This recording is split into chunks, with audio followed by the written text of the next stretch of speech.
They started with a flash, but now they're fizzing out. Trendy, liberal, and gossip websites used to be the talk online, but now their popularity is falling faster than you can double-click.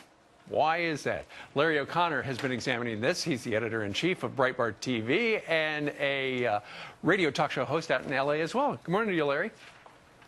Good morning, Steve. Well, Facebook and Twitter have really changed things for a lot of websites, haven't they?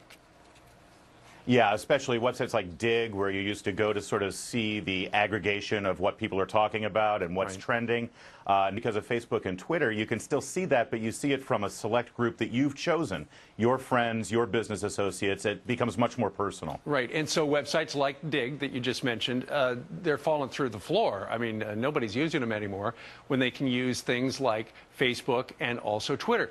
Another website that once upon a time was mildly popular is Gawker, but now I understand their traffic is down 75% in the last year. Yeah, and I feel a little bad because I think it's a jinx. You know, big government, big journalism, big Hollywood, our sites are still doing fine. I just want to make sure everyone knows that. I don't want to jinx it by talking about somebody else's traffic going down. But Gawker has its host of problems, definitely. It had a lot of bad publicity because they used to have this celebrity stalker map on there. That was just that crazy. Encouraged their readers to... Oh, it was horrible, and it was decried from left and right. This isn't a liberal thing to be disgusted by the idea of encouraging stalkers for celebrities. They still have that content. They don't have the map anymore to sort of track these people down, but the content is still there. Sure, and I don't know if Larry, you saw that New York Magazine article that talked about a woman who was detailed in Gawker, and she realized, wait a minute, I used to read this, and now I've realized they've attacked me for no good reason. Right. Yeah, and it's really, I mean, the content at Gawker, you imagine this sweatshop of 20-somethings who are post-ironic, sitting in all these cubicles just pounding out the snarkiest things they can think of to accompany a video or a story.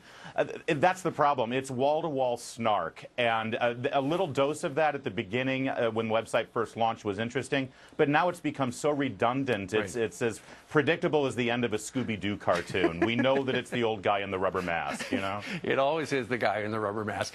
Before you go, another one flaming out is Salon.com. Yeah, to be fair, all of us who deal with politics the way Salon does and the sites in the Breitbart world, we're all a little down from 2010 because last year was a big year for the election and we're going to be up quite a bit in 2012. But I think part of the problem with Salon is it just sort of reeks of this elitist liberal attitude. Huffington Post has liberal content, but it doesn't come across as elite and sort of off-putting as Salon does. And since Joan Walsh, their editor-in-chief, has left, they don't really have any big bylines that someone could follow. Joan is still writing there, but she's not as influential anymore on the site. And the whole attitude at the site sort of mirrors Joan Walsh's imprint that she left there, which is sort of cold, aloof, and off-putting. But, nothing personal against Joan. All right. Of course not. Well, Larry, thank you very much for joining us from Los Angeles. Now, 3 websites we can cross off our list of things to surf today.